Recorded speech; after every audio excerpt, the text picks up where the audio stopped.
Hello students, it's Nazia Begum here, your physics lecturer, welcoming you all in today's lecture. So today we are going to start our new chapter, chapter 12, atoms. So this word atom is very familiar to you all. All these substances are made up of small particles. That particles can be further splitted into some more smaller particle called atoms. Okay, in each atom there exist electron, proton, neutron, etc. So in this chapter we will discuss the structure and energy levels and many other phenomena related to atoms. So here first of all we will discuss Thomson's model of an atom. Okay, so J.J. Thomson proposed a model of atom in which he suggested that an atom is a sphere of positively charged matter with electrons embedded in it. The positive charge is uniformly distributed over the entire atom. The arrangement of electrons inside the continuous positive charge is similar to that of the seeds in a watermelon or the plum in a pudding. So, according to Thomson model, if this is one atom, inside the atom positive charges are there. Okay, then inside the positive charges electrons are there, like seeds are there in watermelon. Okay, so like that electrons are there inside the positively charged atoms, particles. Okay, here you can again read this line. The positive charge is uniformly distributed over the entire atom. The arrangement of electrons inside the continuous positive charge is similar to that of the seeds in a watermelon or the plums in a pudding. That's why Thomson's atomic model is also known as plum pudding model. The electrons are arranged in such a manner that their mutual repulsions are balanced by their attraction with the positive charge matter. Thus, the atom as a whole is stable and neutral. Okay, so whatever repulsion force is there between electrons, because they all are having the same charge, negative charge, so that repulsion force is there, but because of that also the electrons won't go away from each other, and that thing happened because the force of repulsion between electron is balanced by the force of attraction between electron and proton, that is positive charge particles. Okay, Thomson's model was able to explain with some success the process like chemical reaction and radioactive disintegration. But to explain the observed spectra of elements, Thomson assumed that slight perturbations of atoms cause vibration of the electrons about their equilibrium position, and these vibrating electrons emit electromagnetic radiations of their own frequency of oscillation. That was assumption of the Thomson. But this model was failed, and the reason of failure was here. So two drawbacks are given. First, it could not explain the origin of several spectral series in the case of hydrogen and other atoms. Second, it failed to explain the large angle scattering of alpha particle in Rutherford's experiment. So now let's discuss alpha particle scattering experiment, which is also called Rutherford's experiment. So in Rutherford's experiment, what he does, he took one gold foil. So here in this arrangement of alpha particle scattering experiment, you can see this is the gold foil. Okay, you can see it is written gold foil here.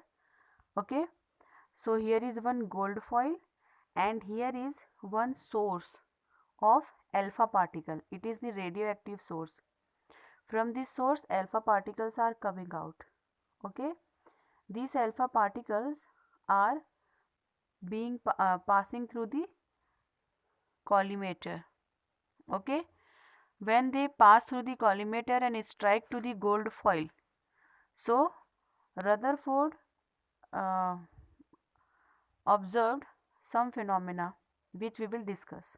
Okay, so what Rutherford has discovered is that some alpha particle simply penetrate the gold foil.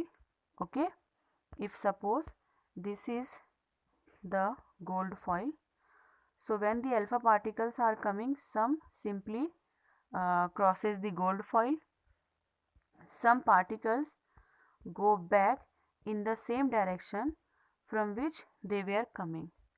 Okay, and some alpha particle get deflected by making some angle. Okay, so these type of observations Rutherford has observed. Okay, that some particles simply pass through the foil, some go back in the same direction from where they are coming by making 180-degree angle, and some deflected by an angle theta.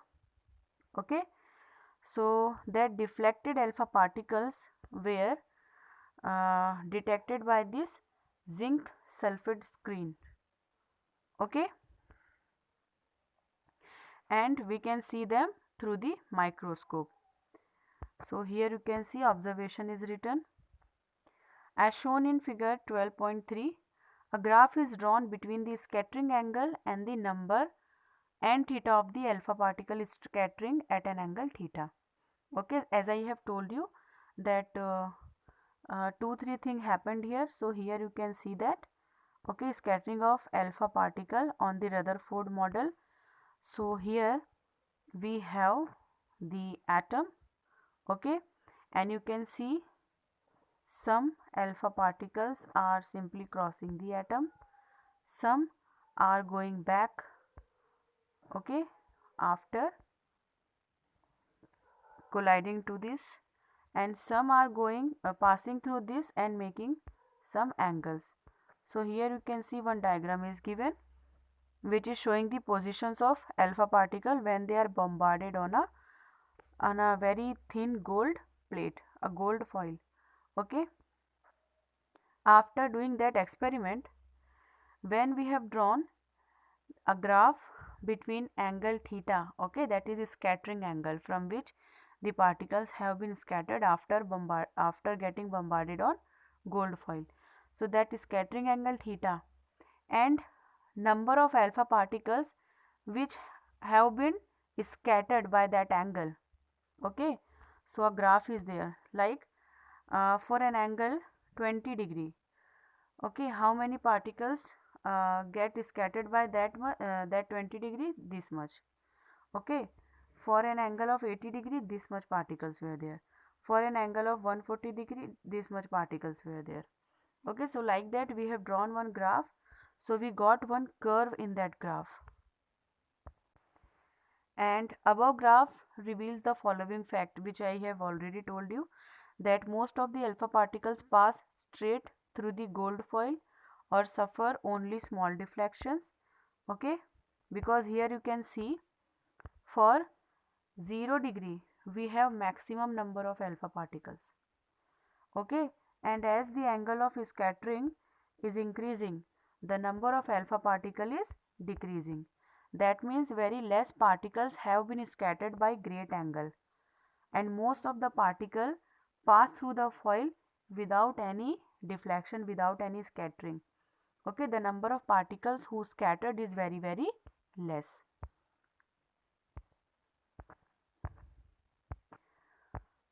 So second is a few alpha particle, about 1 in 8,000, get deflected through 90 degree or more. And third, occasionally an alpha particle gets rebounded from the gold foil, suffering deflection in nearly 180 degree. So this thing I have told you. Now whatever observation Rutherford have got, so he concluded this result. Okay, the first is, as most of the alpha particles pass straight through foil, so most of the place within atom must be empty. Okay, because if that place is empty, then only something can pass through that. If any particle is present inside atom at that place. So alpha particle must collide with that particle, okay, and there will be some resistance in the passage of alpha particle, but that thing not happened there, that thing doesn't happen there, and the alpha particle without any resistance can pass through that foil.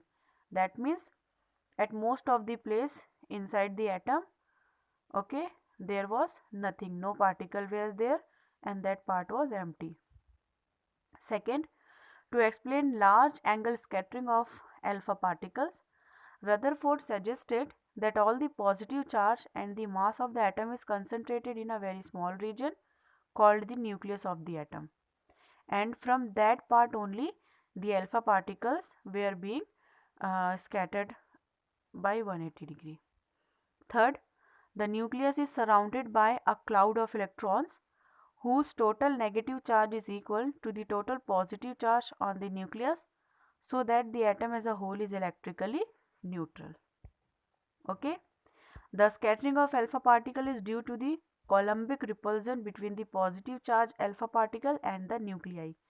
So according to Rutherford's model, in one atom at the center nucleus is there, inside the nucleus nuclei are there, and nuclei is what? Proton, that is positive charge. So when alpha particle, which is also having positive charge, collide or go near to another positive charge, so because of repulsion it comes back in its own direction, making an angle of 180 degree.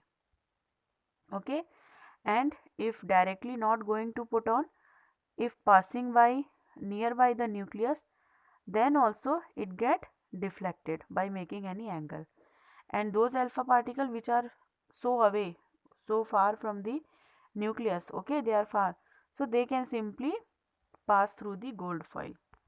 So this was the observation by Rutherford and also the result. Okay, so we can say that at a certain distance r naught from the nucleus, the alpha particle stops for a moment and then begins to retrace its path. And I have told you why this happened. This happened because of force of repulsion between proton and alpha particle, because they both are positively charged particles. Okay, so when alpha particle reaches a particular distance from the nucleus, that distance is here r naught. Okay, this distance is called distance of closest approach. So till this much distance only the alpha particle can approach the nucleus. After that it go back in its initial position, means it retrace its path. Okay, and at this distance r naught, the entire initial kinetic energy of the alpha particle gets converted into electrostatic potential energy. So this line is very important, this you keep remember, that at the distance of closest approach, the entire initial kinetic energy of the alpha particle gets converted into electrostatic potential energy. Okay, so charge on alpha particle Q1 equals to plus 2e, and charge on a scattering nucleus Q2 equals to plus Ze, where Z is the atomic number of foil atoms. So initial kinetic energy of alpha particle is K alpha equals to half mv square, and electrostatic potential energy of alpha particle and nucleus at distance r naught is given by U equals to K Q1 Q2 upon r naught. So in place of Q1 and Q2 we can put 2e and Ze. So we get K alpha equals to U. Okay, we also know that by conservation of energy the kinetic energy is equals to potential energy. So when we put both the values and equate them, okay, kinetic energy half mv square equals to U, that is K into 2 Ze square upon r naught. So from here we can find out the value for r naught, that is the closest approach. So r naught equals to 2k Ze square upon K alpha. Okay, or we can also write it as 4k Ze square upon mv square. Okay, by putting the value of K alpha we got this equation. Now with by doing so many experiments we found that the value of K equals to 9 into 10 to the power 9 Newton meter square per coulomb square. So clearly the radius of the nucleus must be smaller than R naught.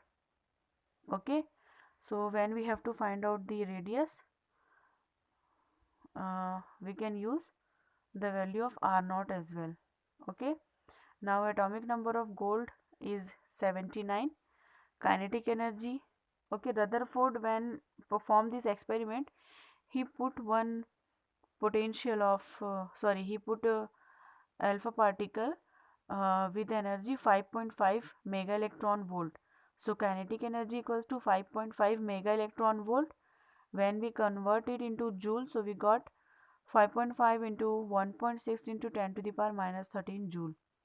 So by putting the value of kinetic energy and Z and also the charge E and the value of K, 9 into 10 to the power 9, okay, by putting all those value we got R naught equals to 41.3 Fermi meter.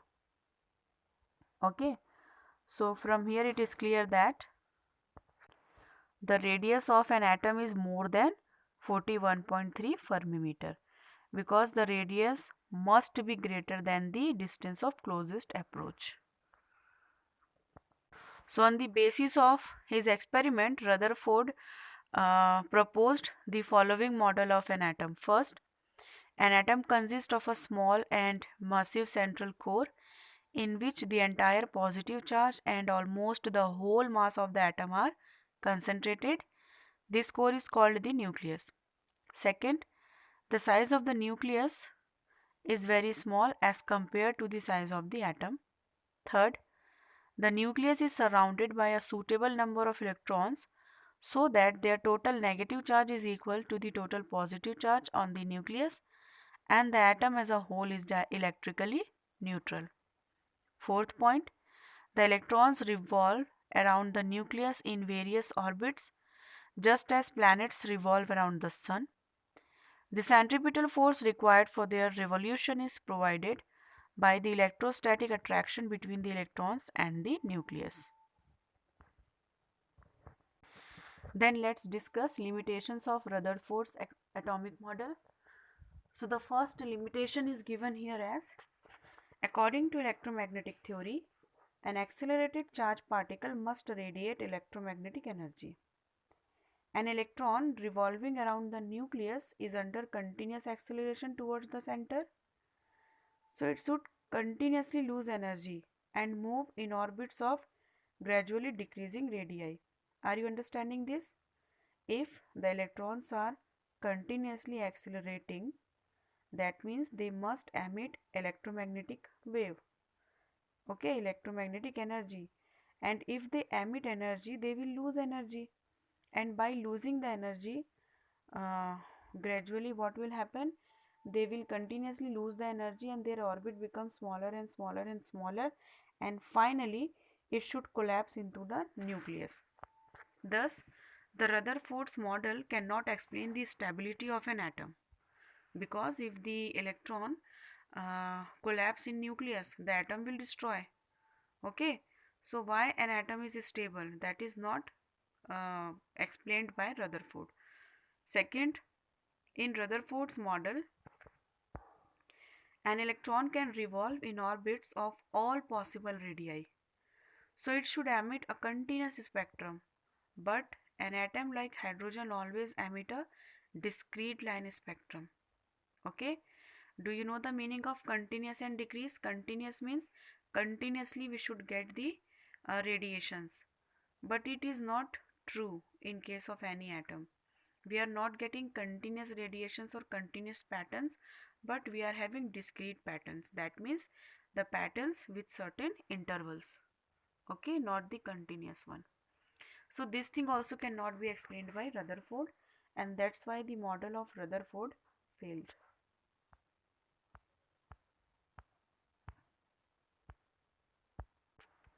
After the failure of Rutherford model, Bohr has given us another model of atom.